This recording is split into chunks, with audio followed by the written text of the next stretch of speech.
आज का जो टॉपिक है अपना डॉक्टर अपने आप, बी योर ओन डॉक्टर। मतलब आज आप थ्योरेटिकल डॉक्टर बन जाएंगे।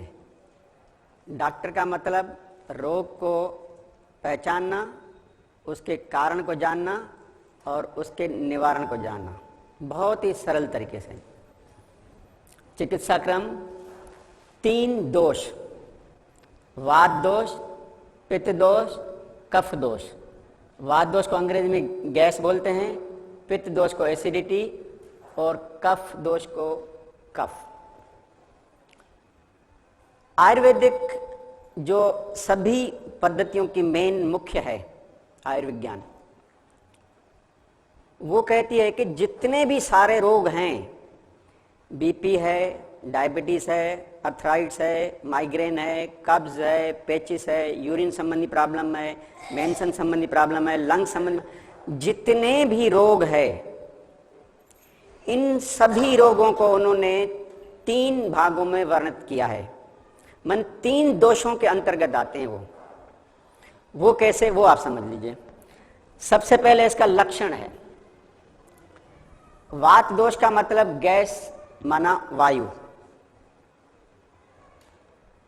हमारे शरीर में जो वायु है, और वायु जहां भी रुकती है, टकराती है, वो दर्द पैदा करती है।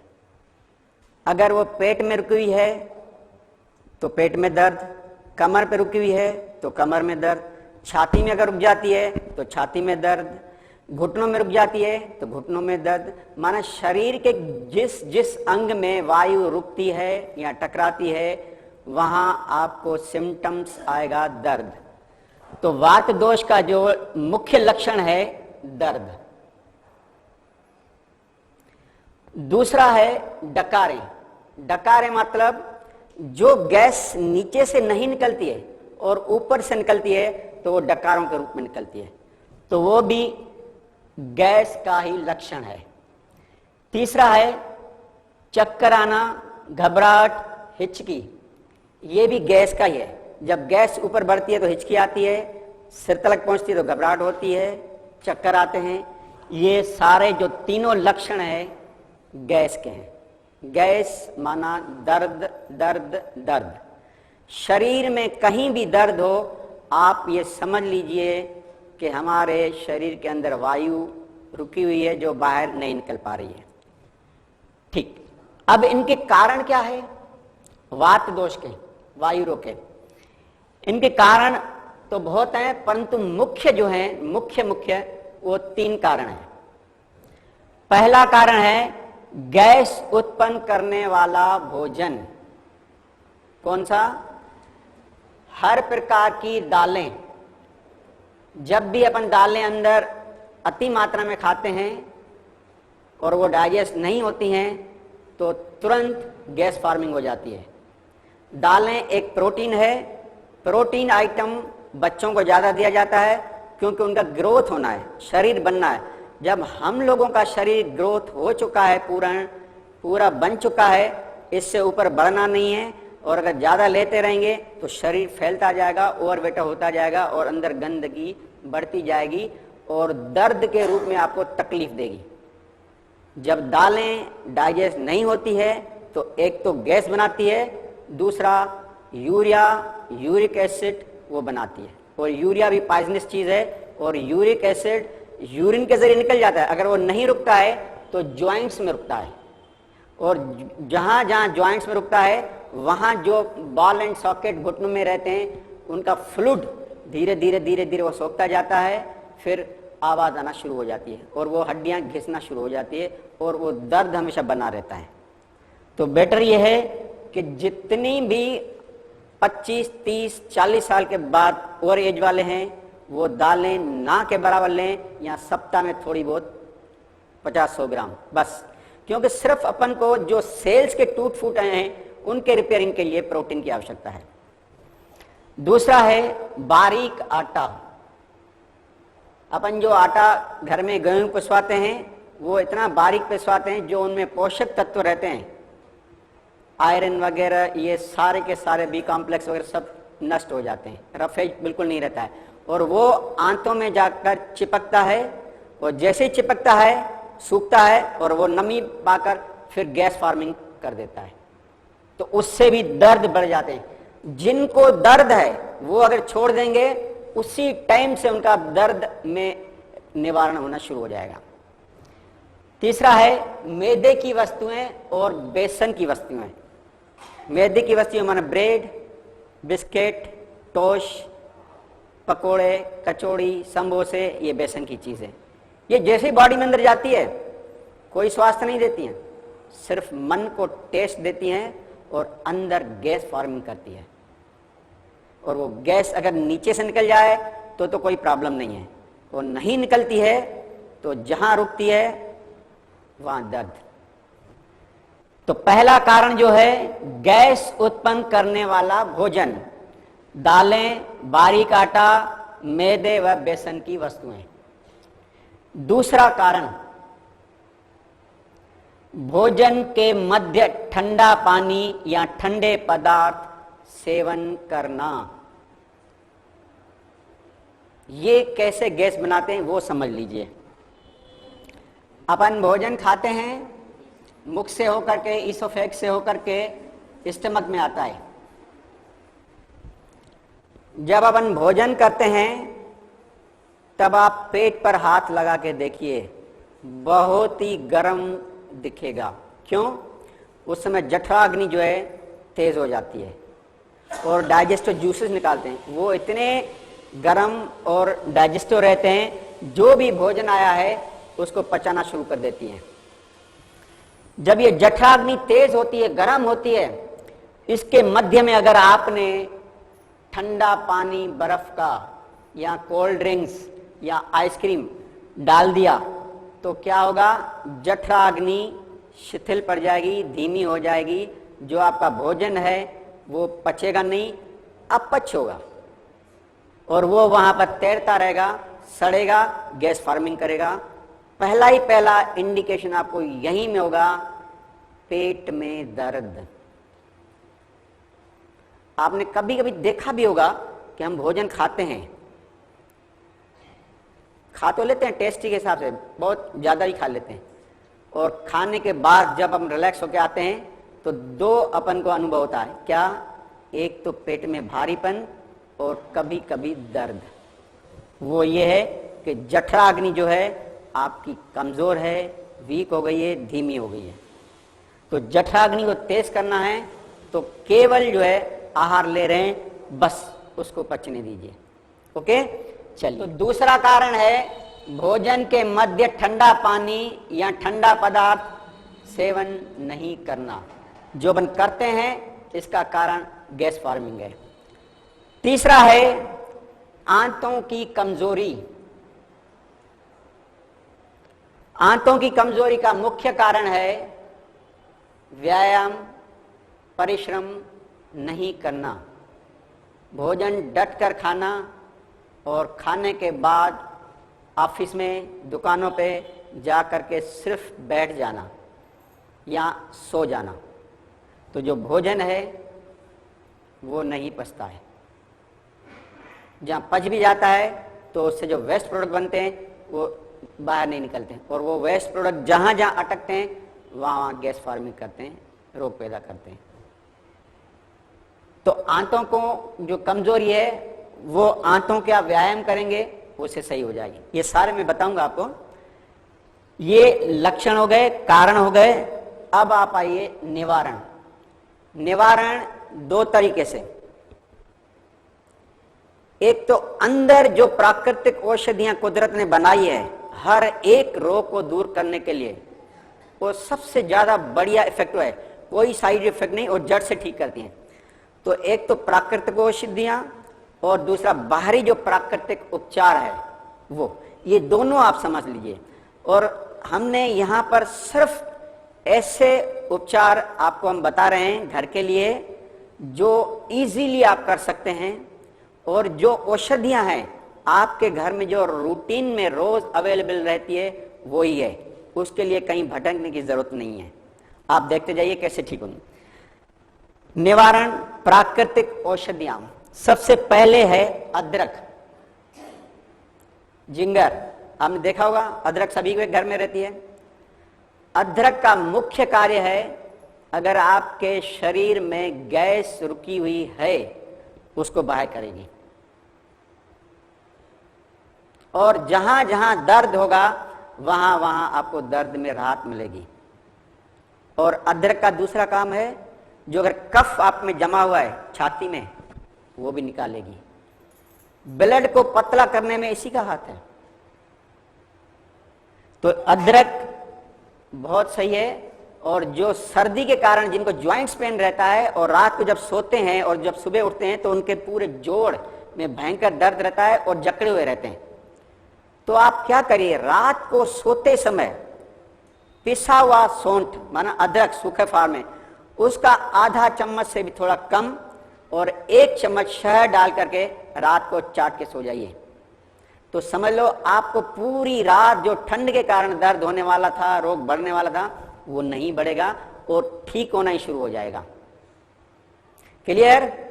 जहां जहां आपको क्लियर ना हो आप पूछते रहिए, मैं धीरे धीरे आपको क्लियर बताऊं। ये सारे घर के उपाय बताते जा रहे हैं आपको। सेकंड औषधि है लहसुन, गार्लिक। है छोटी सी परंतु इसका लाभ बहुत अच्छा है, बहुत अधिक है। पहला इसका लाभ है, जो भी आपके शरीर में जहां भी गैस रुकी हुई है उसको बाहर करेगी। पहला इसका गुण है। और जो भी दर्द है, ज्वाइंट्स पेन है, पेट में दर्द है, कमर में दर्द है, दर्द में राहत देगी और जड़ से ठीक करेगी। दूसरा इसका काम है खून को पतला करना, ब्लॉकेज खोलना। जो हमारी आर्टरीज वेन में जो रक्त का दौरा चल रहा है, जो अपन कोलेस्ट्रॉल वाली आइटम्स माना चिकनाई वाले आइटम ज्यादा लेते हैं वो डाइजेस्ट नहीं होते हैं, तो जो आर्टरीज वेन जो रक्त लेके जा रही है उनके अंदर के जो पाइप हैं उनकी सतहों पर वो कोलेस्ट्रॉल जमता जाता है, तो उनके छिद्र पतले हो जाते हैं। तो हार्ट को पंप करना पड़ता है जोर से, जिससे आपका ब्लड प्रेशर बढ़ जाता है। और ये लहसुन क्या करती है, वो जो ऊपर से जो तह जम गई है कोलेस्ट्रॉल की, वो धीरे धीरे रिमूव करके क्लियर कर देती है और उनके छिद्र स्वाभाविक रूप से खोल देती है। और को जो हार्ट ब्लॉकेज है, सपोज आप घर में बैठे हैं और अचानक ही अगर कोई अपना ऐसा महसूस हो रहा है कि भयंकर सीवियर पेन है और हार्ट का प्रॉब्लम ऐसे महसूस हो रहा है, आप कुछ मत सोचिए। उस समय जो आपके घर में लहसुन जहां रखिए उठा करके और तुरंत खा लीजिए। 1 नहीं, 2 नहीं, 3 नहीं, 5, 10 खा लीजिए। छीलिए भी नहीं, तुरंत खा लीजिए, क्योंकि उस समय सोचना नहीं है। और वहां तुरंत जैसे ही अंदर लहसुन गई, आपकी जो हार्ट की जो 3 आर्टरीज हैं जो ब्लॉक होती है, जिसके कारण हार्ट अटैक होता है, तुरंत खुल जाता है। डॉक्टर के पास जाने में भी 15 मिनट लगेंगे। 15 मिनट में क्या हो सकता है, कुछ नहीं, परंतु ये वही है। और डॉक्टर के पास जाने के बाद भी जो आपको इंजेक्शन लगाएंगे वो इसी का ही एसेंस होता है, क्योंकि लहसुन में एक डायल सल्फाइड रहता है, दूसरा सल्फ्यूरिक एसिड रहता है। ये दोनों अंदर ये काम करते हैं। ओके, चले। और तीसरा है लहसुन कफ संबंधी रोग जितने भी हैं, सर्दी जुकाम खांसी, उनको ठीक करता है। इवन टीबी के कीटाणुओं को भी किल करता है। बहुत सरल औषधि है, हर किसी के घर में अवेलेबल है। लेना कितनी है, 2 कली सुबह ठंड के मौसम में, 2 कली शाम को, गर्म के मौसम में 1 सुबह 1 शाम। परंतु लेनी कच्ची है और वो भी किसी चीज के साथ मिला के, अकेली नहीं। यहां तो 1 कली लेकर के उसको थोड़ा सा कूट लीजिए, जूस पी रहे हैं तो जूस में डाल के ले लीजिए। यहां जब आप भोजन कर रहे हैं तो सलाद के 2 पीस उसके बीच में रख के खा लीजिए। यहां आपकी सब्जी जो परोस के आ रही है उसमें कतरन डाल करके और रोटी के साथ खा लीजिए। मतलब लहसुन अकेले नहीं खाना है, क्योंकि गर्म भी है बहुत, उसका तासीर गर्म भी है। तो उसमें 2 गुण आपको उसके मिलेंगे। एक तो जो उसमें स्मेल रहती है बहुत कड़वी रहती है। आप जैसे खाने के बाद अगर किसी के समक्ष आप खड़े रहेंगे तो जो आपकी स्मेल है वो उनको महसूस होगी। तो जो दूसरे चीज के साथ मिला के खाएंगे तो आपको तो स्मेल नहीं जाएगी दूसरे। और दूसरा इसमें जो सल्फ्यूरिक एसिड है वो दूसरी चीज के साथ खाने से उसमें जो वाटर रहता है वो इसमें मिल जाएगा। तो जो सल्फ्यूरिक एसिड कंसंट्रेटेड है वो डाइल्यूट हो जाएगा, तो वो किसी प्रकार का नुकसान नहीं करेगा। और अगर कंटिन्यूशन में आप सोचेंगे नहीं भाई हम तो ऐसे ही लोशन खाते हैं, 1-2 दिन, 4 दिन, 5 दिन, सप्ताह भर खाएंगे तो कोई दिक्कत नहीं होगी, परंतु अगर कंटिन्यू में 2-3 महीने खाएंगे तो क्या होगा, ये जो अपनी अंदर की जो पतली और म्यूकस मेम्ब्रेन है पूरे शरीर में, वहीं छाला कर सकती है। तो इसलिए सावधानी के तौर पे किसी चीज के साथ मिला के खाइए। क्लियर? चटनी में ले सकते हैं, किसी में भी ले सकते हैं, ठीक है। 30 हैं कच्चे कोई चीज के साथ मिला के खाएं तो आपके लिए अच्छा है। नेक्स्ट है मेथी दाना। मेथी दाने गर्म रहते हैं और दर्द को दूर करते हैं। खाना कैसे है? 3 तरीके हैं। एक तो मेथी दाने को 1 चम्मच लेकर के 1 गिलास पानी में डाल दीजिए। सपोज शाम को आपने भिगोने रख दिया, सुबह वही छान करके आप पानी पीजिए और जो मेथी दाने बचे वो नरम हो जाएंगे, वो रोटी के साथ सब्जी में मिला करके खा लीजिए। एक तो ये तरीका है। दूसरा तरीका है मेथी दाने का 1 चम्मच फाड़ के ऊपर से पानी पी लियो। तीसरा ये है कि मेथी दाने को पीस लीजिए, पाउडर बना लीजिए, 1 चम्मच फाड़ के पानी ले लीजिए, कोई दिक्कत नहीं है। 3 तरीके हैं, कोई सा भी आपको तरीका है वो आपको लाभ मिलेगा। क्लियर? जहां जहां आपको क्लियर नहीं हो आप पूछ सकते हैं। खाली पेट जो भी औषधियां लेनी है, खाली पेट मॉर्निंग में, अर्ली इन दी मॉर्निंग, या फिर शाम को ले सकते हैं जब पेट आपका खाली हो, तो वो दवा का काम करेगी। और अगर भोजन के मध्य खाएंगे तो वो भोजन का ही काम करेगी। ठीक है, चलिए अब ये हो गई प्राकृतिक औषधियां, बहुत सरल है, इजी है, घर में आप क्या बोले, आप प्रैक्टिकल करके देखिएगा कितना लाभ हो रहा है, सच्चा लाभ, सही लाभ है। प्रकृति के द्वारा दी गई औषधि है, भगवान के द्वारा दी गई औषधि है। नेक्स्ट है प्राकृतिक उपचार, माना बाहर से उपचार क्या करें। सपोज पेट में दर्द है या और कहीं दर्द है, पेट में एक गीला कपड़ा लेकर के छोटा सा तौलिया पेट का पोछा लगा दीजिए। पेट का पोछा माना बीच में नाभि है, गीला कपड़ा लेकर के राइट साइड से नाभि के ऊपर फिर नीचे क्लॉकवाइज ऐसे रोटेट कीजिए। रोटेट करने का मतलब क्या है, ये देख लीजिए। गैस जो फंसती है, रुकती है, इन आंतों में रुकती है, पेट में, बड़ी आंत में, छोटी आंत में। तो जब अपन पेट का पोछा लगाएंगे तो ये जो बड़ी आंत है इसको रोटेट करके जाएंगे ऐसे, तो इसमें जहां गैस फंसी होगी वो निकल जाएगी और उसके पेट के पोछे को लगाने से इसकी कार्य क्षमता बढ़ेगी, बड़ी आंत की, क्योंकि ठंडक से इसकी कार्य क्षमता बढ़ती है और जो मल चिपका रहता है वो भी उखड़ता है, बैक्टीरिया ज्यादा पनपते नहीं है और डाउन हो जाते हैं। तो ये गैस यहां से आपके प्रॉपर वे में निकल जाएगी, रास्ता बन जाएगा। इसलिए पेट का पोछा सिर्फ घड़ी देख के 1 मिनट, बहुत है 1 मिनट भी। नेक्स्ट है पेट पर गरम ठंडा सेक। आंतों की कमजोरी है, गैस फंसी है, दर्द कर रही है, तो गरम ठंडा सेक करना है। कैसे करना है, एक गरम पानी की थैली घर में हर किसी के पास होगी, उसमें गरम पानी डाल दीजिए, लेट करके 2-3 मिनट अच्छी तरह पेट की सिकाई कर लीजिए। वो हटा करके 1 मिनट छोटा सा तौलिया ठंडे पानी से डुबो करके बिछा दीजिए, फिर वो हटा दीजिए, गर्म पानी की थैली से फिर 2-3 मिनट सिकाई कर लीजिए, फिर वो हटा दीजिए, 1 मिनट ठंडे पानी के तौलिया बिछा दीजिए। ऐसे 3 बार करना है। इससे आपकी आंतों की जो कमजोरी है वो भी ठीक होगी, पाचन शक्ति बढ़ेगी, कब्ज दूर होगा, गैस बाहर निकल जाएगी और दर्द में राहत मिल जाएगी।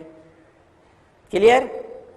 दूसरा इसमें आपको मैं एक और बात क्लियर कर दूं, कभी कभी क्या रहता है कि किसी भी अंग में दर्द हो, घुटने में दर्द हो, कमर में दर्द हो, कंधों में दर्द हो, कहीं भी दर्द हो, अब अपन को सिकाई करनी है। अब सब जगह गरम ठंडी सिकाई करें या गरम करें या सिर्फ ठंडी करें, उल्टा कभी नहीं करना। मैं इसका प्रोसीजर बता देता हूं। कभी कभी क्या रहता है कि हमें मालूम है दर्द बहुत है, भाई ठीक है गर्म पानी लेकर के सिकाई करो, तो कभी कभी अपन गलत कर सकते हैं, उल्टा, जबकि वहां गर्म नहीं करनी है और ठंडी करनी थी। तो इसका एक प्रोसीजर है, आप समझ लीजिए। जिस अंग में भी आपको दर्द है, तकलीफ है, आप उस अंग को पहला निरीक्षण कर लीजिए। काय से? अपना हाथ है ना, कोई नहीं है, हाथ लगा के देख लीजिए। पेट है, पेट पे हाथ लगा के देखिए। अगर पेट गर्म है तो केवल ठंडे पानी की पट्टी दे दीजिए, माना ठंडी सिकाई, तो तुरंत राहत। उसमें गर्म नहीं करना है क्योंकि ऑलरेडी गर्म है, और फिर अब गर्म देंगे तो और दर्द बढ़ेगा। गर्म का मतलब यह है कि वहां ब्लड सर्कुलेशन एकदम बहुत अति ज्यादा है, वहां से ब्लड सर्कुलेशन को हटाना है तो ठंडी पट्टी देना है, ठंड से ब्लड सर्कुलेशन वहां से हट जाता है। और अगर दर्द है पेट में और पेट पर हाथ लगा के दे रहे हैं, देख रहे हैं कि बहुत ठंडा है, बर्फ की तरह बना हुआ है, तो आप सिर्फ गर्म करिए, सिर्फ गर्म। वहां ब्लड सर्कुलेशन नहीं था, खिंच के आ जाएगा। गर्म से ब्लड सर्कुलेशन खिंच के आता है और ठंडक से वापस चला जाता है। और अगर आप हाथ लगा के देख रहे हैं कि महसूस हो रहा है कि न गर्म है न ठंडा है, तो वो गर्म ठंडा सेक, 3 मिनट गर्म 1 मिनट ठंडा, 3 मिनट गर्म 1 मिनट ठंडा। क्लियर? बाहरी उपचार में पेट पर गर्म ठंडा सेक, या घुटनों पर, कमर पे, जहां जहां दर्द आप कर सकते हैं। पहला था पेट का पोचा, दूसरा था पेट पर गर्म ठंडा सेक, और तीसरा है पेट की लपेट। एक 10 इंच चौड़ा कपड़ा रहता है और लंबा करीबन 2 मीटर रहता है, उसको रोल करके पानी में डुबो के अच्छी तरह निचोड़ लीजिए, पेट के चारों तरफ लपेट दीजिए, उसके ऊपर ऊनी मफलर, शाल या पट्टी वो बांध दीजिए। वो बांधने से क्या है, आपका गैस का प्रॉब्लम क्लियर हो जाएगा, पाचन शक्ति बढ़ेगी, कब्ज दूर होगा। वो लपेट, और वो 1 घंटे के लिए बांध सकते हैं, या तो कम पीरियड के लिए बांधें। लास्ट में है एनीमा। अगर आपका शरीर में दर्द है, सिर्फ आप एनीमा ले लीजिए कुनकुने पानी के। जैसे आपने एनीमा ले लिया ना, तो जो अंदर मल रुका हुआ था, जो अंदर सड़ रहा था और गैस फार्मिंग कर रहा था, दर्द दे रहा, तुरंत निकल जाए, एकदम राहत, और जड़ से राहत। ये तुरंत राहत देना। टेबलेट लेंगे तो आपका चाहे सिम्टम्स खत्म कर देगा, दर्द बताने वाली जो नर्व है उसको सुन कर देगा, फिर अगर उसका दर्द का इसका असर खत्म हो जाएगा दवाई का, फिर चालू हो जाएगा। पर एनीमा लेने से परमानेंट राहत, हर प्रकार के, वो कोई सा भी हो। ये भी कल मैं इसका डेमोन्स्ट्रेशन करके दिखाऊंगा। ये आपका वात दोष क्लियर हो गया। माना आप इतना पहचान लेंगे कि अगर आपके शरीर में कहीं भी दर्द है तो समझ ला वात दोष है, जिनके लक्षण भी आप समझ गए, कारण भी समझ गए, निवारण भी समझ गए, उसकी औषधियां भी समझ गए, और उपचार भी समझ गए। बहुत सरल है, कोई दिक्कत नहीं। और ये आपको लिखा हुआ मैटर हम दे देंगे आपको। अब आप आइए, दूसरा दोष क्या है? एसिडिटी, पित्त दोष। तीसरा है कफ दोष। तो पहले अपन गैस दोष लिया था, अब कफ दोष लेते हैं, इसको बाद में लेते हैं। अब आप आइए कफ दोष। कफ दोष का मुख्य जो है लक्षण है बलगम। अगर बलगम है, आपका गले में रुका हुआ, नाक से निकल रहा है, तो समझ लीजिए कफ दोष बढ़ा हुआ है। कफ दोष माना छाती से ऊपर के रोग, रेस्पिरेटरी रोग, श्वसन तंत्र के रोग, तो इनमें लक्षण रहता है बलगम। दूसरा लक्षण आता है सर्दी, जुकाम, खांसी, और तीसरा लक्षण आता है श्वास लेने में तकलीफ। आपने देखे होंगे जिनको अस्थमा होगा, ब्रोंकाइटिस होगा, श्वास ले नहीं पाते हैं, या उनको जहां रहते हैं अगर उनके ऑक्सीजन नहीं है तो बाहर चले जाते हैं। तो श्वास लेने में तकलीफ या सीढ़ी चढ़ने में हाफना, काम करने में एकदम जल्दी थकावट आ जाना, ये लंग्स की वीकनेस, कमजोरी है। इसको कैसे सशक्त करना है वो आपको बताते हैं। ये 3 लक्षण आपने देख लिए। पहला है बलगम, दूसरा है सर्दी, जुकाम, खांसी, और तीसरा है श्वास लेने में तकलीफ। अगर ये तीनों हैं तो आप पहचान जाइए कि कफ दोष बढ़ा हुआ है। ठीक है ना? अब इस कफ दोष में सिर्फ 7 बीमारियां आती है, वो 7 सिर्फ आप नोट कर लो। कौन सी? पहली सर्दी, दूसरी जुकाम, तीसरी खांसी, चौथा दमा, पांचवा टीबी, छठा प्लूरिसी और सातवां निमोनिया। ये सब बीमारी कैसे बढ़ती जाती है मैं सब क्लियर आपको बताता जाऊंगा। आगे चलते हैं। कारण, कफ दोष की सातों बीमारियां हो गई। ये सातों, अगर बलगम है, सर्दी जुकाम श्वास लेने में तकलीफ है, माना इन 7 बीमारी से। जो मैंने अस्थमा बताया, प्लूरिसी बताया, निमोनिया बताया, ब्रांकाइटिस, ये क्रॉनिक है, ये लंग्स से संबंधित है, और बाकी जो है छोटी मोटी है। सिम्टम्स पहले ऐसे आएंगे, बलगम, नाक से कफ बहना। अब आप आ जाइए कारण। इनका मुख्य पहला कारण है तेल व चिकनाई वाली वस्तुओं का अधिक सेवन, माना तली हुई चीजें। जो घर में जिसमें ज्यादा तेल डाल करके आप बना रहे हैं, कफ दोष बढ़ता है। क्यों? उस आयल को हजम करने वाला लीवर है जो ड्यूडोनम में डाइजेस्ट करता है उसको। भोजन के जो 5 घटक बता दे, कार्बोहाइड्रेट का डाइजेशन यहां होता है, प्रोटीन का डाइजेशन ये खट्टास के माध्यम में होता है, और जो फैट्स का है वो इधर ड्यूडोनम नर्व, ये नली रहती है छोटी आंत और के ऊपर रहती है ड्यूडोनम, उसमें ये लिवर है। लिवर में ये देख रहे हैं पित्त थैली, इसमें से बाइल आता है, वो उस लिवर जो कफ वाली चीजें हैं, आयल है, उसको डाइजेस्ट करता है। तो अब जिसके शरीर में कफ बढ़ा हुआ है, चिकनाई पहले से ज्यादा है, और लीवर काम नहीं कर रहा है, या पित्त दोष, या पित्त जो है बाइल डक्ट से वहां नहीं पहुंच रही है, तो वो आयल आपका डाइजेस्ट नहीं हो रहा है। तो आयल क्या करेगा? पहले वो ऊपर से ही बलगम के रूप में बाहर निकालेगा। अगर हमने क्या किया, समझदारी, डॉक्टर के पास गए, अरे जुकाम हो गया है, तुरंत टेबलेट ले ली, दबा दिया, वो कन्वर्ट हो गया खांसी में। 8, 10, 15, 20, 1 महीना आपको रिलीफ मिल जाएगा, वो कन्वर्ट हो जाएगा खांसी में। फिर डॉक्टर के पास कहेंगे, डॉक्टर साहब खांसी हो गई अब तो। बोले घबराइए नहीं, अच्छा ये कैप्सूल लिख के देता हूँ, सब दवा है हमारे पास, बस फीस देते रहिए और हमारा ग्राहक बनते जाइए। वो आपको डोज देगा, आपकी वो जो खांसी है बंद हो गई। कुछ दिन बाद, 15-20 दिन, 1 महीने बाद, वो कुकर खांसी पुरानी खांसी में कन्वर्ट हो गई। फिर डॉक्टर के पास गए, घबराना नहीं है, आपको इसकी भी मैं औषधि देता हूँ, वो दे देते हैं। वो औषधि ली, क्या किया उन्होंने बाद में? ब्रांकियल ट्यूब में इफेक्ट कर दिया, श्वास लेने में तकलीफ।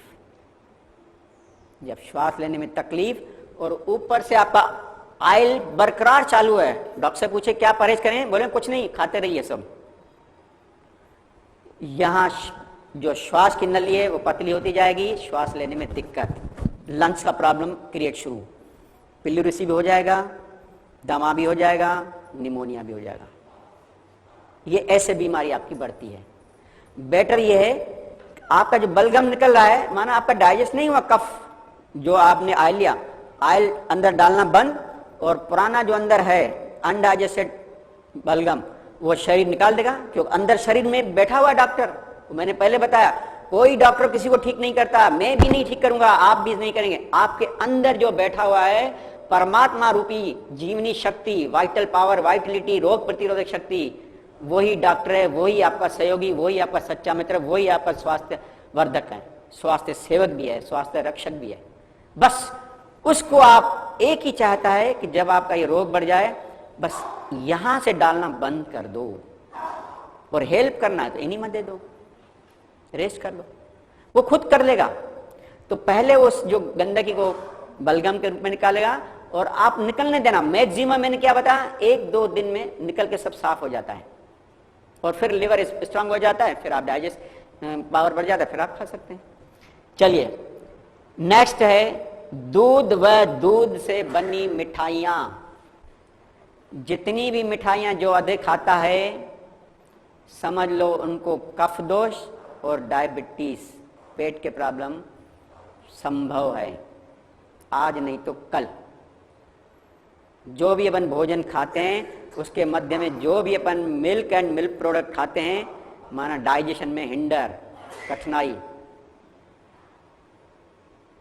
वहीं से रोग शुरू होना शुरू हो जाएगा।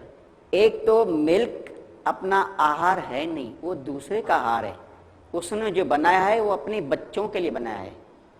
हम उनका आहार लेकर के स्वयं ले रहे हैं, तो रिजल्ट्स क्या मिलेगा वो आप खुद जानते हैं।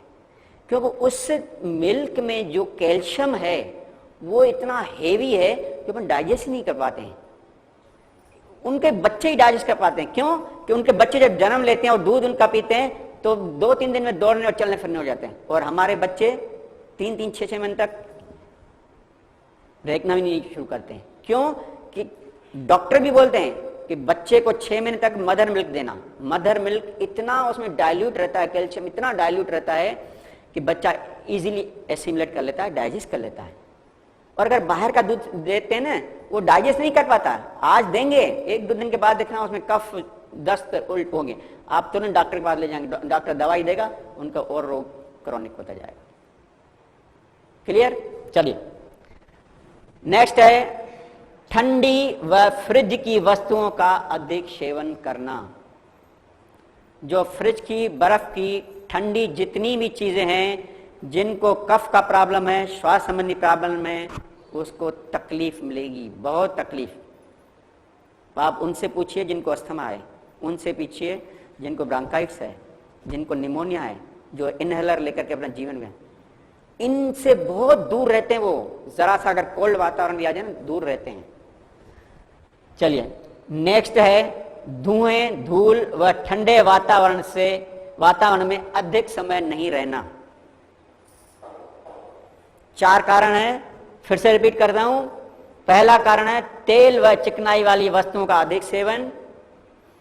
दूसरा है दूध व दूध से बनी हुई मिठाइयां। तीसरा है ठंडी व फ्रिज की वस्तुओं का अधिक सेवन।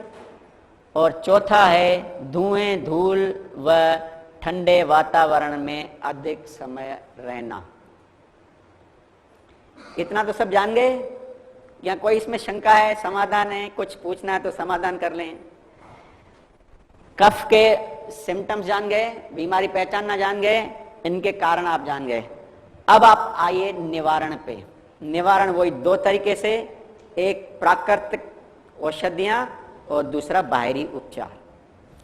प्राकृतिक औषधियां इसकी नंबर 1 पे है आंवला, माना विटामिन सी। विटामिन सी कफ का जानी दुश्मन है। जहां कफ दिखेगा और विटामिन सी गई, उसको वहां से हटा देगा, रुकने नहीं देगा। और आंवला में ऐसा गुण है, वो जो कफ है वो निकलता है तो नीचे मल मूत्र के जरिए निकाल देता, ये इसमें गुण है। अब आप कहेंगे कफ में वैसे ही ठंडा और आंवला भी ठंडा, स्वाभाविक है, हम भी पूछ सकते हैं क्वेश्चन। और ये कैसे करता होगा? ये प्रूफ मैं आपको बताता हूं। प्रूफ, लंग्स के ऊपर जो कफ है वो कैसे उखाड़ के मल के जरिए भेजता है। आपने फटे दूध का पानी बनाया, दूध को गर्म करने रखा, विटामिन सी नींबू निचोड़ दिया, फट गया, माना दूध में जो कफ था, पनीर था, चिकनाई थी, अलग हो गई, पानी अलग हो गया। उसी तरीके से जैसे ही यहां से अंदर गया विटामिन सी, चाहे नींबू पानी गया, चाहे संतरे का रस गया, चाहे आंवला गया, यहां से वो कफ को उतार देगा और तुरंत ही आपको राहत हो जाएगी ऑक्सीजन, कार्बन डाइऑक्साइड लेने और प्रदान करने में। क्लियर? नेक्स्ट, लहसुन। लहसुन कफ दोष को, कफ को गला करके पसीने के रूप में निकालती है।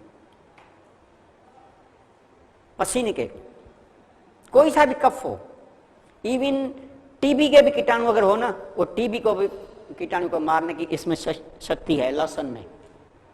ट्यूबरकुलोसिस वाले पेशेंट को हम केवल लहसुन देते हैं और धूप सेवन करवाते हैं, उनके लंग्स मजबूत हो जाते हैं। नेक्स्ट है अदरक। अदरक ही कफ दोषों को ठीक करती है। अदरक लेना कैसे है एक बार समझ लो, बहुत अच्छी मैं दवा बता रहा हूं। अदरक को आप 5-7 ग्राम ले लो, छील लो और थोड़ा कूट लो और गर्म करने रख दो पानी में। जब उबल हो जाए नीचे उतार दो, उसको छान लीजिए। माना अदरक का पूरा एसेंस पानी में आ गया। उस पानी में एक नींबू निचोड़ करके डाल दीजिए और 2 चम्मच शहद के डाल दीजिए। ये आपका बन जाएगा मिक्सचर त्रिदोषक नाशक। आयुर्वेद बोलती है जितने 3 दोष हैं, वात पित्त कफ, उनका नाशक जो है त्रिदोषक नाशक। आपने अदरक डाली जो गैस और कफ दोषों को दूर करता है, शहद कफ दोषों को दूर करता है, नींबू पित्त दोषों को ठीक करता है, वो त्रिदोषक नाशक, और वो पीने में भी बहुत अच्छा टेस्टी आएगा। और चाय की आदत आपकी छूट जाएगी, चाय की जगह आप इसको ले सकते हैं। क्लियर? चलिए, आंवला हो गया, लहसुन हो गई, अदरक हो गई। अब आप आ जाइए उपचार पे। सबसे पहले नेति क्रिया और गरारे जो आप कर रहे हैं, कल मैं आपको यहां पर करके दिखाऊंगा। गरारे और नेति क्रिया। नेति क्रिया कैसे करते हैं, पानी कैसे बनाते हैं, क्या डालते हैं, तो एक सावधानी तौर में मैं आपको समझा देता हूं। पानी कुनकुना होना चाहिए और उसमें 1 चम्मच नमक डाल दीजिए। 2 तरीके से ले सकते हैं। एक तो जो आपके पास पॉट है, यहाँ से पानी जाएगा, यहाँ से निकल जाएगा और यहाँ से जाएगा यहाँ। दूसरा, दोनों नसिका से पानी जाएगा, मुंह से निकल आएगा। वो दोनों कल मैं करके बताऊंगा आपको। ठीक है? चलिए, गरारे, पानी गिलास में ले लो कुनकुना, नमक डाल दो और गरारे कर लो। ये गला आपका साफ हो जाएगा, कफ इससे निकल जाएगा, लंग्स आपके इनसे मजबूत हो जाएंगे। नेक्स्ट है गरम पैर स्नान।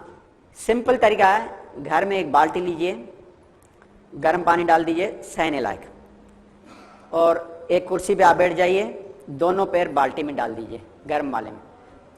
पैर डालने से पहले 1 या 2 गिलास पानी पीना है और सिर को गीला करना है और सिर पे ठंडे पानी की पट्टी रखना है। ये आपके सारे कफ दोषों के लिए रामबाण औषधि है। जितना भी कफ कोई सा भी है वो दूर हो जाएगा, ब्लड सर्कुलेशन नॉर्मल हो जाएगा, बीपी डाउन हो जाएगा, निद्रा बहुत अच्छी आएगी। अर्थराइट्स वालों के लिए भी बहुत अच्छा है। ये कल सब प्रैक्टिकल करके बताऊंगा। चलिए, नेक्स्ट है धूप स्नान। ये भी मैं आपको कल बताऊंगा। अब तीसरा है छाती की लपेट। वो जो मैंने पेट की लपेट बताई थी ना, वही सेम सूती कपड़ा लेकर पानी में डुबो करके छाती में बांध दीजिए और ऊपर से ऊनी पट्टियां लपेट। ये भी कल आपको हम बता देंगे प्रैक्टिकल करके। नेक्स्ट है 4th प्राणायाम। धीरे धीरे लंबा श्वास लेते जाइए, लंबा छोड़ते जाइए। एक नाक से लीजिए, दूसरे छोड़िए, दूसरे से लीजिए, तीसरे।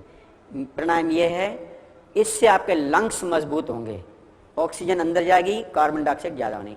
तो जितने भी कफ के रोग हैं वो आपके इस प्राणायाम से दूर हो जाएंगे। ये भी 3-4 तरह के प्राणायाम में कल बता देंगे आपको। उसके बाद है एनीमा। एनीमा लेने से भी कफ दोष में काफी राहत मिलती है, बहुत अच्छी राहत मिल जाए। एनीमा तो ऐसा है कि कोई सी डिजीज हो, एनीमा लो, 50% प्रॉब्लम आपका उसी समय सॉल्व हो जाएगा। इसमें कोई दिक्कत, कोई समझ में ना आए पूछ लीजिए। फिर से एक बार रिपीट कर देता हूं। लक्षण है बलगम, सर्दी, जुकाम, खांसी, श्वास लेने में तकलीफ। ये 3 लक्षण है बीमारी पहचानने के लिए। इनके कारण तेल व चिकनाई वाली वस्तुओं का अधिक सेवन। दूसरा है दूध व दूध से बनी मिठाइयाँ। तीसरा है ठंडी व फ्रिज की वस्तुओं का अधिक सेवन। चौथा है धुएं, धूल व ठंडे वातावरण में अधिक समय रहना। ये 4 कारण हैं। उपचार है, औषधि उपचार है आंवला, आंवले की रस, लहसुन, अदरक। उपचार है नेति क्रिया, गरारे, गर्म पैर नहान, धूप स्नान, छाती की लपेट, प्राणायाम, एनीमा। माना आपका गैस का वात दोष क्लियर और कफ दोष क्लियर। वात दोष में आपने देखा अगर बॉडी में कहीं दर्द है तो समझ जाएंगे वात दोष है, और इसकी मैंने 7 बीमारी आपको नोट करवा दी। ठीक है, बाकी जितनी बीमारियां बची आप काउंट कर लो। बीपी है, डायबिटीज है, कब्ज है, पेचिस है, लंग्स प्रॉब्लम है, कोई से भी अर्थराइट्स है, मोटापा है, माइग्रेन है, जितने भी रोग आप गिनवा लेंगे वो सारे के सारे इस पित्त दोष में आ जाएंगे। माना पेट की खराबी, पेट बिगड़ा है तो सारे जो मैंने बीमारियां आपको बताई जो रही हुई हैं वो इसमें आ जाएंगी। अब आप अपनी अपनी बीमारियां पहचान लेंगे कि वो किस दोष के अंतर्गत आती है। अब जो पित्त दोष है उसका लक्षण क्या है, पहचानना क्या है। पहला है जलन, बॉडी में कहीं भी जलन, पेट में जलन, मूत्र त्याग करने के बाद जलन, मल त्याग करने में जलन, स्किन में कहीं सी जलन, माना कहीं भी बॉडी में आपको जलन है, जलन है, जलन है, माना आपका पित्त दोष बढ़ा हुआ है, एसिडिटी बढ़ी हुई है। दूसरा इसका लक्षण है खट्टी डकारें, वो आपको ऊपर से महसूस करेगी। खट्टी डकारें आ रही है तो माना समझ लीजिए कि पित्त दोष बढ़ा हुआ है, पेट की खराबी है।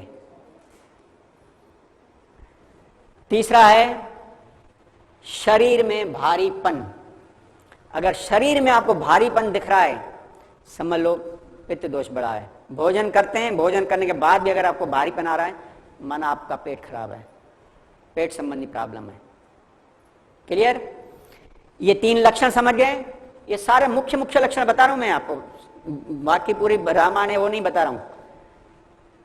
नेक्स्ट अब आप आज एक कारण, ये क्यों होता है वो समझ लीजिए। पहला है कारण गरम मसाले, लाल मिर्च, नमक, शक्कर और अचार बनाते हैं ना, ये पित्त दोष का मुख्य कारण है। जो ये चीजें लेते हैं माना आज नहीं तो कल नहीं तो परसों तो पित्त दोष होना ही है, जलन होना ही है, एसिडिटी होना ही है, क्योंकि पूरा रक्त जो खराब होता है ना इससे ही होता है, सारी बीमारियां इससे ही होती है। दूसरा है नशेलीदार वस्तुएं, चाय, कॉफी, तंबाकू, बीड़ी और अल्कोहल, अल्कोहल माना दारू। ये अगर आप चीजें ले रहे हैं तो आपका पित्त दोष बढ़ रहा है, डाइजेस्टिव सिस्टम पूरा धीरे धीरे बिगड़ता जाएगा। तीसरा है मांस, मछली, अंडे, ये पित्त दोष बढ़ाने में इसका मुख्य हाथ है। चौथा है 24 घंटों में केवल पक्व आहार लेना, कुक्ड आहार लेना, अपक्वार का अभाव माना फल, सलाद, फ्रूट ना लेना, जो अल्कलाइन फूड है वो न लेना और केवल पक्व आहार लेना। इससे रोग कैसे होते हैं? विज्ञान भी कहती है हमारे जो शरीर में जो ब्लड है जो पूरी बॉडी में सर्कुलेट हो रहा है उसका जो पीएच वैल्यू है, उसका जो स्वाभाविक है वो है 80% अल्कलाइन और 20% एसिडिक। और ब्लड रोज बनता है, रोज खर्च होता है, रोज डिस्ट्रॉय होता है। तो जो अपन भोजन करते हैं उससे ब्लड बनता है। अगर आप एसिडिक फूड ले रहे हैं तो एसिडिक ब्लड बनेगा, अल्कलाइन ब्लड ले रहे हैं, ठंडा भोजन ले रहे हैं तो ठंडा ब्लड बनेगा। तो अल्कलाइन फूड से अल्कलाइन ब्लड बनेगा और उसकी हमें शरीर में कितनी जरूरत है? 80%। और एसिडिक फूड की कितनी जरूरत है? 20%। परंतु हमारे जीवन में क्या है? उल्टा, 80% से ज्यादा एसिडिक फूड ले रहे हैं जिससे एसिडिक ब्लड बन रहा है और 20% से भी कम अल्कलाइन फूड ले रहे हैं जिससे ठंडा ब्लड बनता है, वो कभी कभी तो लेते भी नहीं है। तो इसका जो मुख्य कारण है पक्व आहार का अधिक सेवन, अपक्वार फल सलाद का अभाव। पांचवा है क्रोध, चिंताएं, गुस्सा, तनाव, ये पित्त दोष को बढ़ाता है। आप 1 सेकंड के लिए किसी के ऊपर क्रोध कीजिए, उनको तो जो नुकसान होना है वो तो बाद में होगा, पहले तो हमारे शरीर में अंदर अग्नि जल गई। ब्लड में जो रेड ब्लड सेल कार्पस है कितने जल जाते हैं 1 सेकंड के गुस्से से। तो इसलिए ये जो क्रोध और चिंता है, गुस्सा है, ये कम कीजिए। नेक्स्ट है दवाइयों का अधिक सेवन, जितनी जितनी दवाइयां ज्यादा लेते जाएंगे आपका पित्त दोष बढ़ता जाएगा। दवाइयां, सारी दवाइयां गर्म रहती हैं, और ये दवाइयां हमने बनाई है, मैंने फार्मेसी किया है और सारी मैंने दवाइयां बनाई हैं। सारी दवाइयां साइड इफेक्ट करती है, कोई ऐसी दवाई नहीं है जो साइड इफेक्ट नहीं करती है। तो दवाइयां जितनी हो सके उससे बचिए। नेक्स्ट है आपका शौच के वेग को रोकना, माना आपका जो मल त्यागने का जो ख्याल होता है,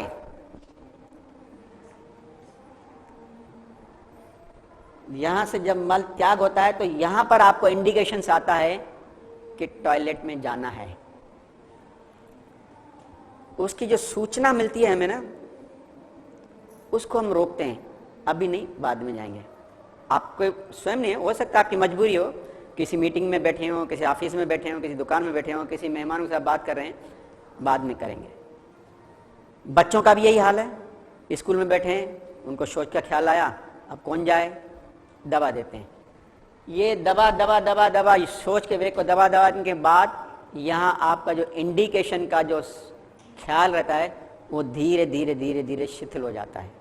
वो जो नर्व आपको बता रही थी वो नर्व धीरे धीरे शिथिल हो जाती है और पता ही नहीं पड़ता है, कभी कभार मालूम पड़ जाए।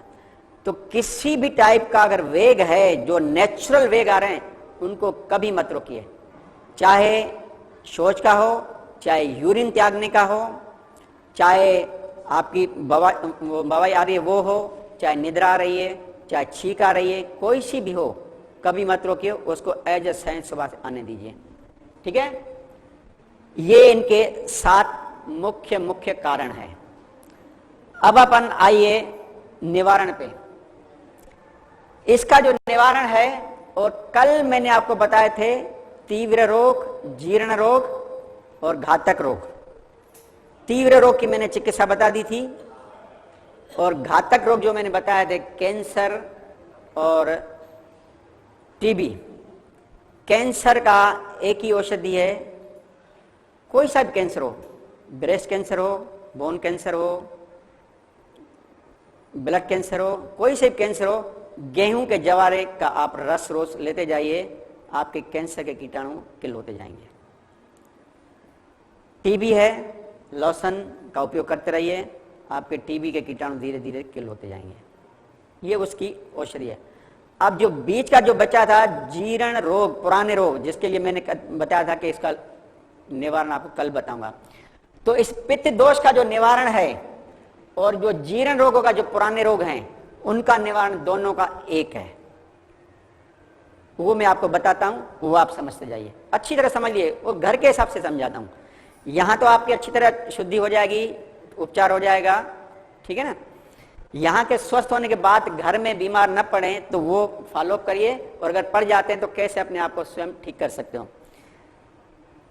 औषधियां, सबसे पहले 3 औषधियां हैं पित्त दोष की। पहली है फटे दूध का पानी। फटे दूध का पानी मैंने कल बताया था कैसे निकाला जाता है। 1 पाव दूध लीजिए, गैस पे गर्म करने रख दीजिए, नींबू निचोड़ दीजिए और छान लीजिए, पनीर अलग कर दीजिए, किसी स्वस्थ व्यक्ति को दे दीजिए, खा लेंगे, और आप उसकी दवाई ले लो।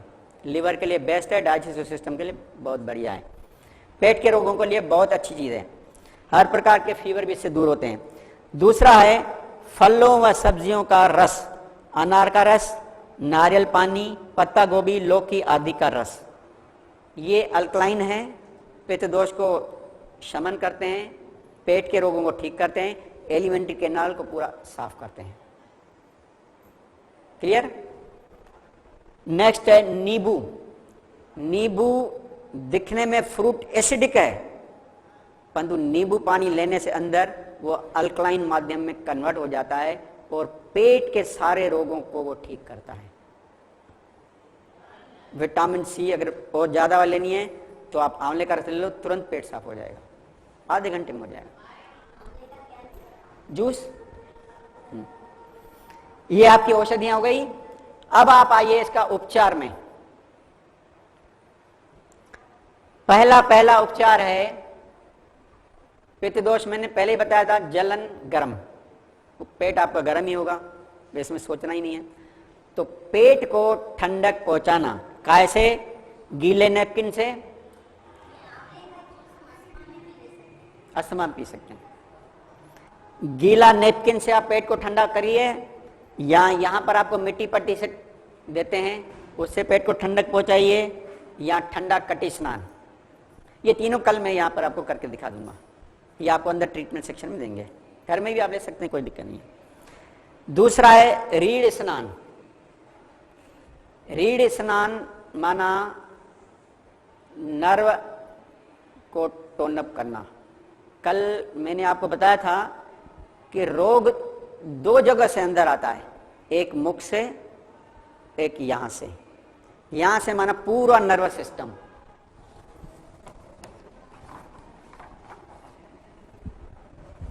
ये नर्वस सिस्टम है। अगर आपकी बॉडी में नर्व कमजोर हैं, जिस जिस अंग की, वो अंग आप सही उसका चलना नहीं होगा।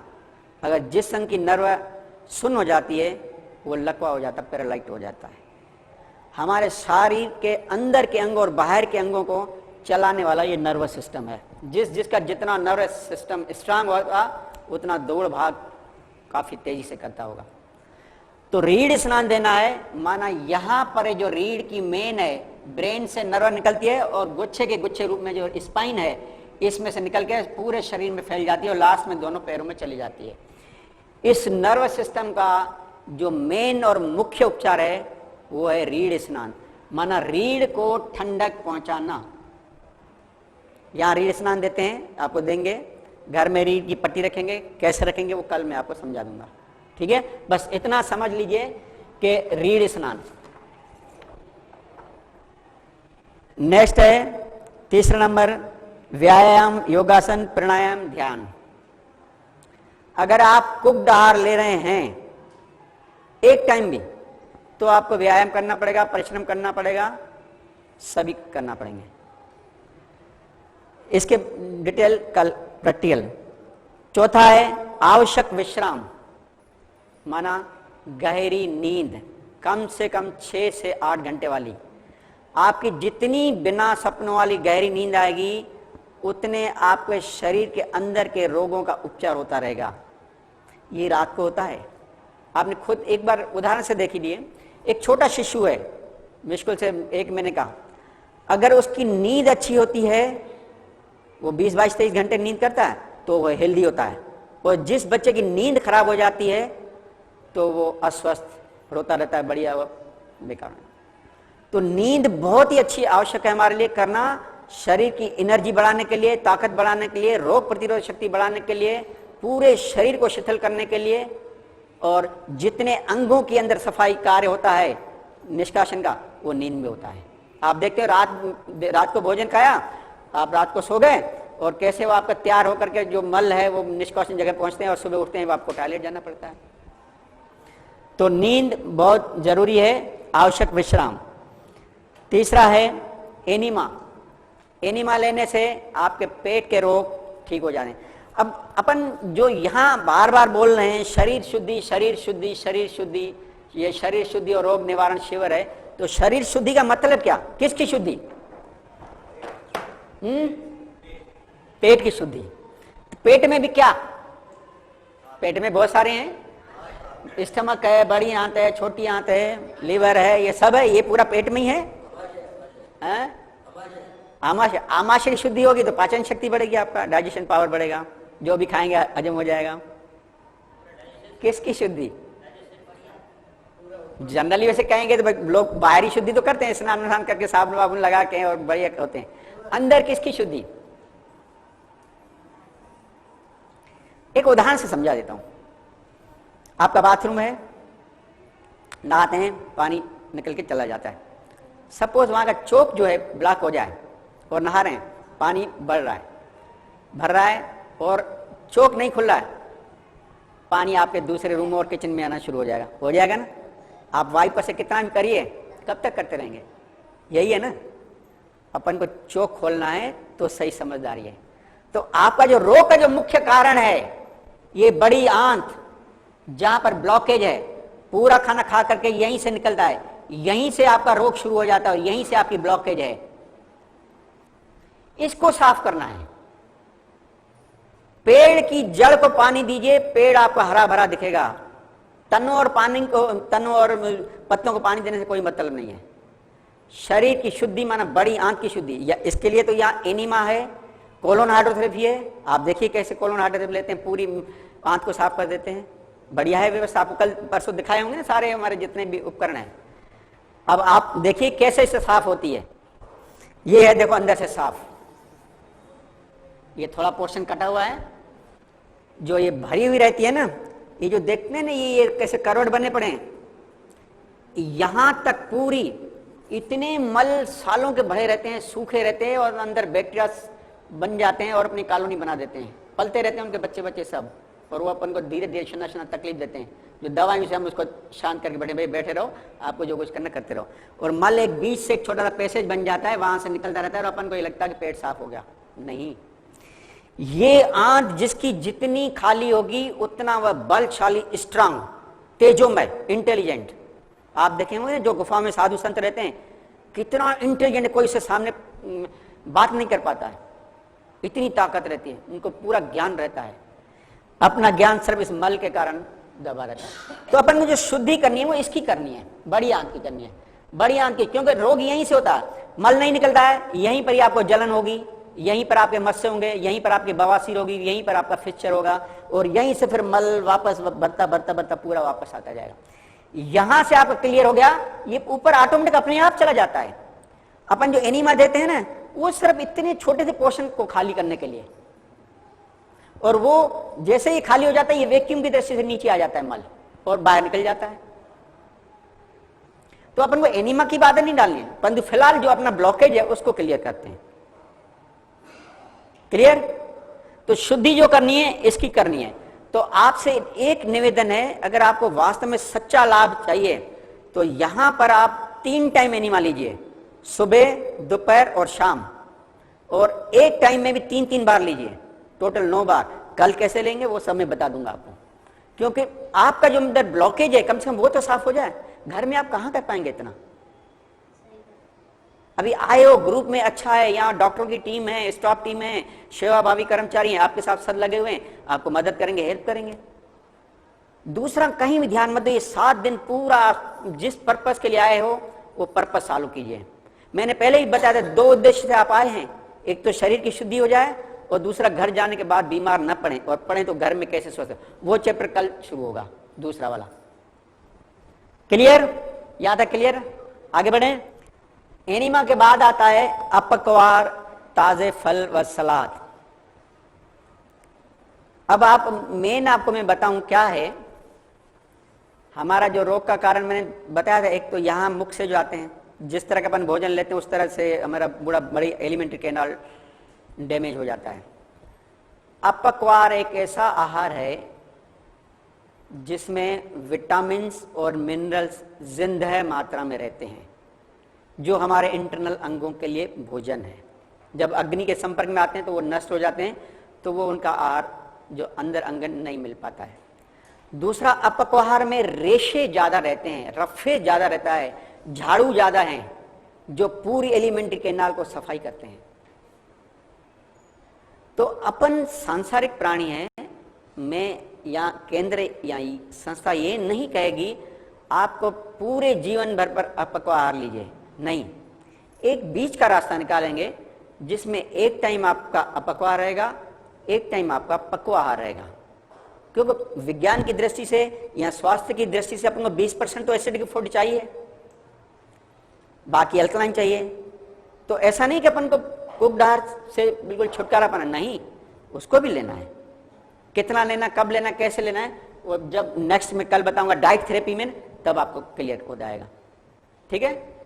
तो ये अपक्वाहार फिलहाल आप ये मान के चलिए कि हमें अपक्वाहार मैक्सिमम ज्यादा लेना है, शरीर की शुद्धि हो जाए फिर चलेंगे अपन। नेक्स्ट है घर्षण, सूखी मालिश, फ्रिक्शन। जो लोग व्यायाम नहीं कर पाते हैं उनके लिए मालिश, मसाज आपको यहाँ करवाते हैं, आपको सबकी होती होगी मसाज, होगी भी, वो हुई है ना, आज है तो मालिश सभी की होगी, ऐसे नहीं सबकी। मालिश से देखो कितना लाभ मिलता है, अच्छी है मालिश। और घर में कैसे मालिश करते हैं वो भी तरीके आपको हम समझा देंगे। तो ये आप पूरा का पूरा क्लियर हो गया पित्त दोष। कल जो मैंने बताए थे 3 रोग के, तीव्र रोग, जीर्ण रोग और घातक रोग, 3 दोष बताए। और आज मैंने जो 3 दोष बताए ये चिकित्सा क्रम है, पूरा का पूरा चिकित्सा क्रम है। इसमें आप आसानी से समझ सकते हैं, बीमारी पहचान सकते हैं, उसका कारण जान सकते हैं, निवारण जान सकते हैं। और कल से आपका बहुत जरूरी है, मैं आज की उसकी रूपरेखा और टेलर थोड़ा बता देता हूं और वो आप समझ लीजिए। कल का जो टॉपिक होगा प्रैक्टिकल होगा। ये क्या लिखा है, घर पर ही स्वस्थ रहने व रोग निवारण के सरल 10 उपाय। सरल उपाय से क्या मतलब, ऐसे उपाय जो एकदम सरल हो, एकदम सुलभ हो, एकदम सस्ते हो, एकदम हानि रहित हो, एकदम जड़ से रोगों को ठीक करने वाले हों। और दूसरा, ये रोग निवारण के सरल उपाय बिना किसी दवाई के, बिना किसी डॉक्टर के, बिना किसी पैथोलॉजी टेस्ट के, बिना किसी ऑपरेशन के, बिना किसी उपचारक के, बिना किसी सहयोगी के, बिना किसी बड़े उपकरणों के, बिना किसी पैसों के और बिना किसी अतिरिक्त समय के, समय की बहुत वैल्यू है, केवल सरल घरेलू उपलब्ध साधनों के द्वारा स्वयं ही करना है। और कैसे करना है, ये कल से इसका सेशन शुरू हो जाएगा। कल समय से आइए और समय पे ही हम आपको छोड़ देंगे, क्योंकि हम चाहते हैं कि आपको जो नेक्स्ट जो है आपका जूस है, जूस के बाद उपचार हैं, वो आपको टाइम से मिले और वो भी आप लीजिए, वो भी बहुत फ़ायदे करते हैं। तो ज्ञान भी जरूरी है, डॉक्टर बनना है। थ्योरेटिकल तो लगभग आप मोटे मोटे पे डॉक्टर बन गए, इतना तो पहचान लेंगे बीमारी अपनी। और निवारण जो कल प्रैक्टिकल से शुरू होगा, एपरेटस यहाँ पर लगा करके आपको बता देंगे हॉस्पिटल में कैसे उपचार होता है और घर पे कैसे हो जाएगा। हॉस्पिटल ये सेवा भावी हॉस्पिटल है, आप बिल्कुल आइए, आपकी अच्छी सेवा हो जाएगी, कोई दिक्कत नहीं है। परंतु हम तो कहते हैं यहाँ से स्वस्थ हो जाने के बाद आप बीमार ही न पड़े। उद्देश्य तो हमारा यहाँ संस्था का, या हमारे सिद्धेश स्वामी जी का और सिद्धेश सिद्ध बाबू का यही है कि आप लोगों को दवाइयों और दवाइयों के साइड इफेक्ट से बचाना है, स्वस्थ जीवन जीने की ऐसी कला सिखानी है जब तक आपका जीवन रहे आप स्वस्थ रहो। यही हमारी संस्था का केंद्र का उद्देश्य है। कोई हमें आप लोगों से पैसे खींचना लेना उद्देश्य नहीं है। आप लोग आइए, सरल तरीका सीख के जाइए और अपने शरीर की शुद्धि आप करवा के जाइए, अच्छी बात है। और बाकी फिर घर में भी कर सकते हैं। ये देख लीजिए आपकी पूरी पिक्चर, स्वस्थ रहने व रोग निवारण के घरेलू सरल, घर पर ही स्वास्थ्य, हेल्थ एट होम, घर पर ही प्राकृतिक चिकित्सा, नेचर क्योर एट होम। ये चिकित्सीय उपचार है जो आपको देते हैं यहाँ पर, मिट्टी पट्टी, ठंडा कट स्नान, गर्म पेनान, रीढ़ स्नान, ये सारे घर में ये कैसे किए जाते हैं कल दोनों कंपेयर करके दिखाते जाएंगे। इनके विधि, लाभ, गुण सब बताते जाएंगे और ऐसे बताते जाएंगे जो आपको दिमाग में याद होते जाएंगे। तो कल आप ध्यान से रखिए, कल परसों नरसों ये तुम 20-21 है, इसमें सब चीज़ें हैं। दवाइयाँ, अंग्रेज दवाइयों की जगह पर कौन सी दवाइयाँ हैं, डाइट थेरेपी, जूस थेरेपी, यौगिक क्रियाएं, फिजियोथेरेपी, सुजोग, एक्यूप्रेशर, एक्यूपंक्चर, जीएच पैक व किडनी पैक, मालिश, कोलोन हाइड्रोथेरेपी, मड बात, ये सारे के सारे कल आपको शुरू हो जाएंगे। यहाँ जितने भी बताए जाएंगे प्रकृति के नियमों के अनुसार बताए जाएंगे, प्रैक्टिकल कर दिखाए जाएंगे। आप तो स्वयं अपना डॉक्टर बनिए। आप जो हमने कहा, मेरे ऊपर भी विश्वास मत कीजिए, आप नींबू पानी लेके देख लीजिए, 1 दिन, 2 दिन, 3 दिन आप देख लीजिए। कुछ लोग बोलते हैं साहब नींबू पानी लेने से हमारे रोग बढ़ जाते हैं, दर्द बढ़ गए, बढ़ते हैं, मालूम है क्यों? कि उस नींबू में दो चीजें हैं, एक साइट्रिक एसिड है और दूसरा विटामिन सी है। विटामिन सी क्या करती है, रोगों को तेजी से बाहर फेंकती है। तो उससे अपन को ऐसा लगता है कि उबाल आ गया, तो अपन वो सहन नहीं कर पाते। तो उस समय क्या करना चाहिए, तो जो नींबू पानी अपन ले रहे हैं वो नींबू कुनकुने पानी में लेना चाहिए। जैसे कुनकुने पानी में आपने लिया तो विटामिन सी नष्ट हो जाएगी। विटामिन सी को जरा सी भी हीट लगी, नष्ट, मानो वो फिर काम नहीं करेगी। तो उसके अंदर वाली जो साइट्रिक एसिड बचा है ना, वो आपको ब्लड को प्यूरिफाई करेगा, वो आपको रोगों को ठीक करेगा। बस इसका क्लियर यही। तो जो गर्म पानी में नींबू लेंगे पूरे जहां को वो एसिमुलेट कर लेता है, और जो जिनको अर्थराइटिस का प्रॉब्लम है उनको सूट नहीं करता है, कारण यही है। सूट क्या, वो तो सिर्फ बीमारी को तेजी से निकालता है बस। तो ये क्लियर। कल आपके सब चलेंगे, एक एक चीज आप भले बीच बीच में पूछते रहिए, मैं आपका सब समाधान करता रहूंगा, कोई दिक्कत नहीं। आज का सेशन यही समाप्त करते हैं।